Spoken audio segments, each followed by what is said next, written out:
தீபக்கும் சிதம்பரமும் ஆபீஸுக்குள் நுழைந்ததும் ஒரு 32 வயது பெண் வேகமாக வந்து அவர்கள் இருவரையும் தடுத்து நிறுத்தினாள்.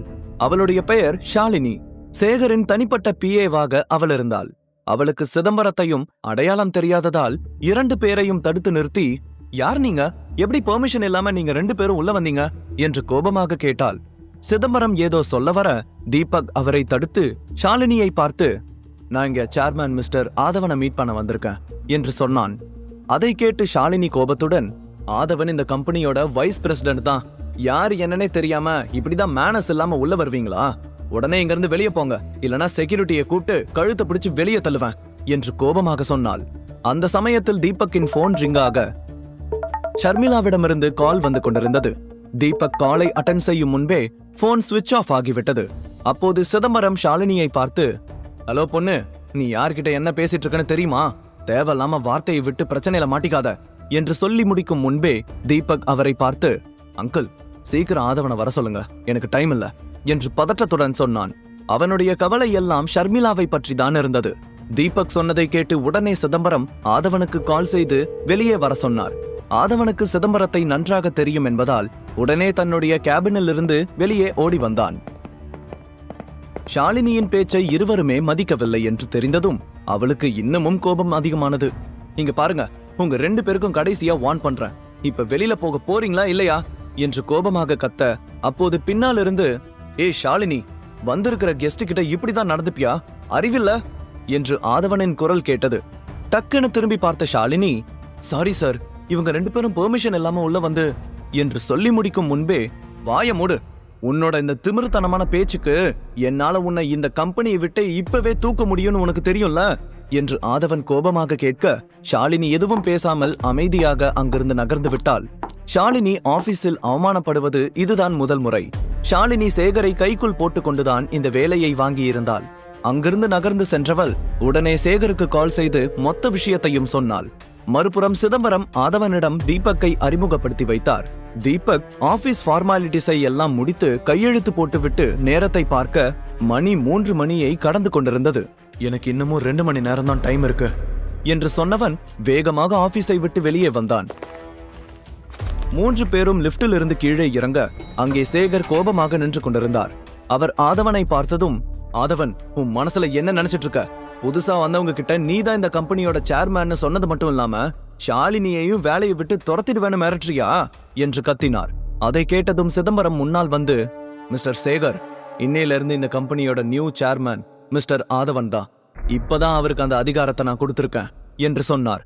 உடனே சேகர் கோபமாக அவரை பார்த்து, முதல்ல நீங்க யாருன்னு சொல்றீங்களா என்று கேட்க, என் பேரு சிதம்பரம் என்று மெல்லிய புன்னகையுடன் சொன்னார். அதை கேட்டதும் சேகரின் கால்கள் நடுங்கியது. அவருக்கு சிதம்பரத்தை பற்றி நன்றாகவே தெரிந்திருந்தது. ஆனால் அவருக்கு தலைக்கு மேல் இருந்த கோபத்தால் சிதம்பரத்தை அடையாளம் கண்டு கொள்ள முடியவில்லை. மிஸ்டர் சிதம்பரம், சாரி, உங்களை நான் சரியா கவனிக்கல. இந்த விஷயத்தெல்லாம் ஏன் என்கிட்ட முன்னாடியே சொல்லல? சரி, எதுவா இருந்தாலும் கேபினுக்கு போய் பேசிக்கலாம் வாங்க என்று கெஞ்சியபடி சொன்னார் சேகர். உடனே தீபக் அவரை பார்த்து, பேச வேண்டிய டைம் எல்லாம் முடிஞ்சது மிஸ்டர் சேகர். இந்த கம்பெனியோட பேர்ல நீங்க இல்லீகலா என்னென்னலாம் பண்ணிருக்கீங்கன்னு எல்லா எவிடன்ஸும் என்கிட்ட இருக்கு என்று சொன்னான். அதை கேட்டு சேகருக்கு இன்னமும் அதிர்ச்சியானது. அவமானத்துடன் மெதுவாக கண்களை சுழற்றி பார்க்க அந்த பில்டிங்கில் இருந்த மொத்த ஆட்களும் அவரையே பார்த்து கொண்டிருந்தார்கள். அப்போது தீபக் ஒரு லெட்டரை அவரிடம் கொடுத்தான். அந்த லெட்டரில் தீபக் தான் எஸ்வி கம்பெனியின் புதிய உரிமையாளர் என்று எழுதப்பட்டிருந்தது. அதை பார்த்ததும் சேகருக்கு பேச்சே வரவில்லை. அப்போது தீபக் ஆதவனை பார்த்து, மிஸ்டர் ஆதவன், என் கூட கேபினுக்கு வாங்க, உங்ககிட்ட ஒரு முக்கியமான விஷயம் பேசணும். அங்கிள், நீங்களும் என் கூட வாங்க என்று சொல்லி இருவரையும் அழைத்து கொண்டு அங்கிருந்து உள்ளே சென்றான். உள்ளே வந்ததும், மிஸ்டர் ஆதவன், இன்னையிலிருந்து நீங்க தான் இந்த கம்பெனியோட நியூ சேர்மேன்.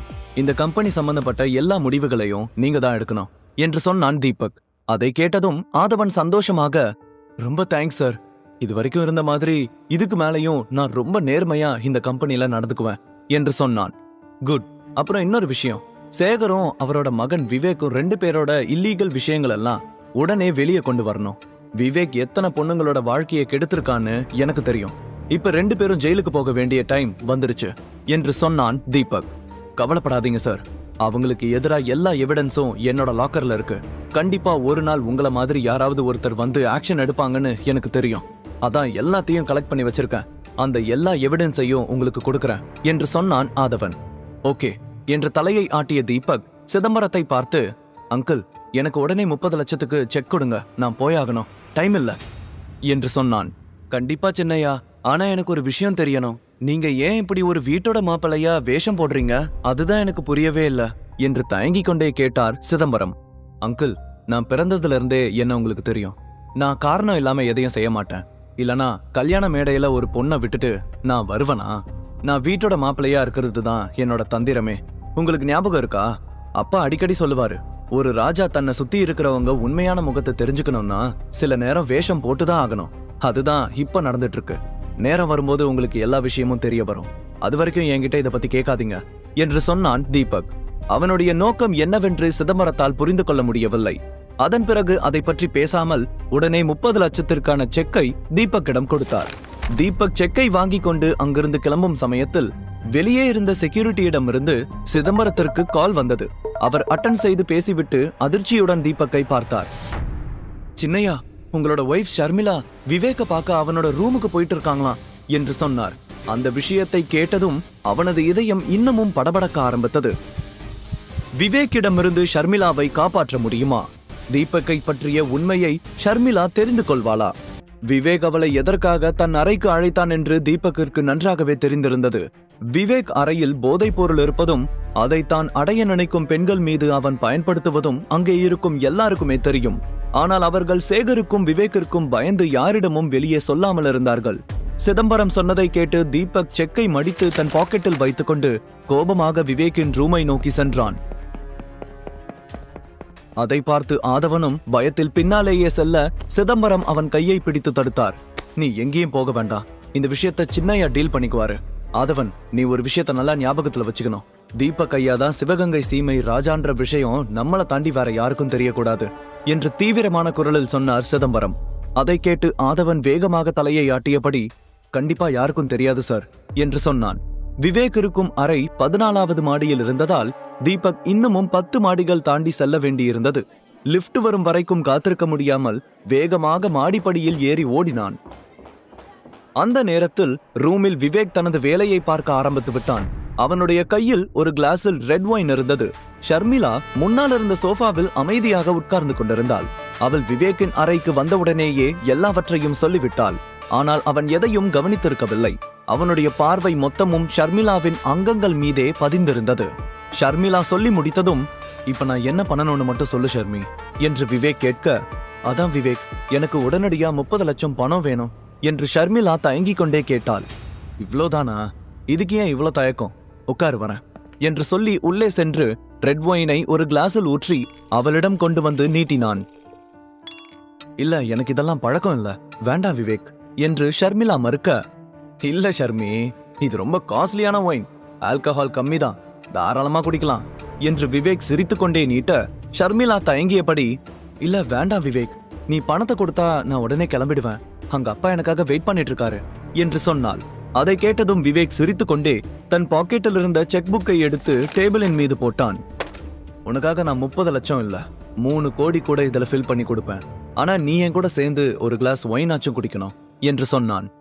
அதை மட்டும் பண்ண சொல்லாத விவேக், நான் இந்த பணத்தை கூடிய சீக்கிரமே எப்படியாவது திருப்பி கொடுத்துடுறேன் என்று ஷர்மிளா சொல்ல, எனக்கு பணம் முக்கியம் இல்ல என்று விவேக் ஷர்மிளாவை பார்த்து சிரித்துக் கொண்டே சொன்னான்.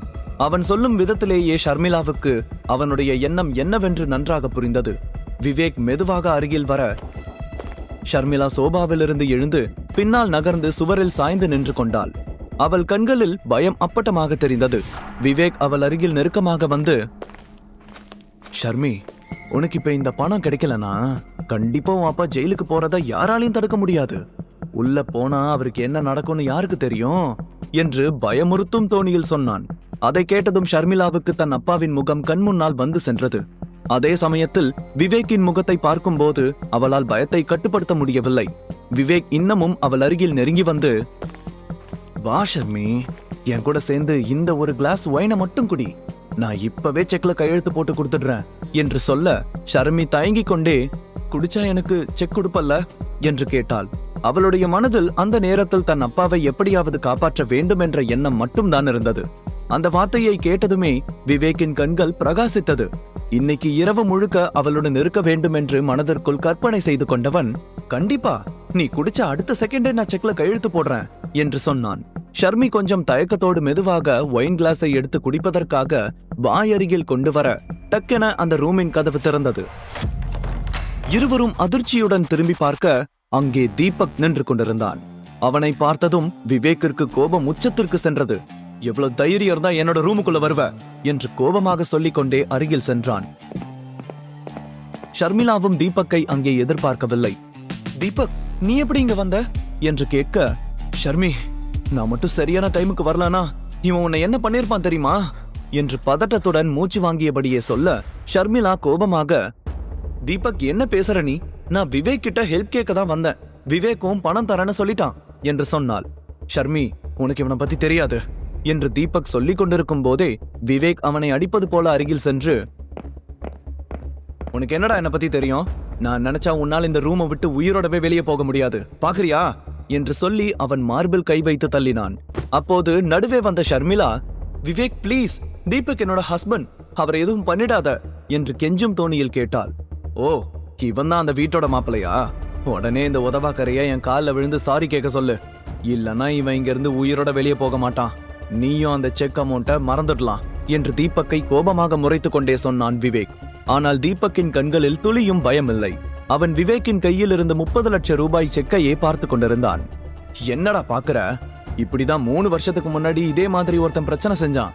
அவனை இப்ப வரைக்கும் அவனோட ஃபேமிலி தேடிட்டு இருக்காங்க. உனக்கும் அந்த நிலைமை வரணுமா என்று கோபமாக கேட்டான் விவேக். அந்த வார்த்தையால் பயந்து போன ஷர்மிளா தீபக்கை பார்த்து, முழு கதையையும் கேட்டு மகிழ பாக்கெட் FM ஏப்பை டவுன்லோட் செய்யுங்கள். லிங்க் டிஸ்கிரிப்ஷனில் கொடுக்கப்பட்டுள்ளது.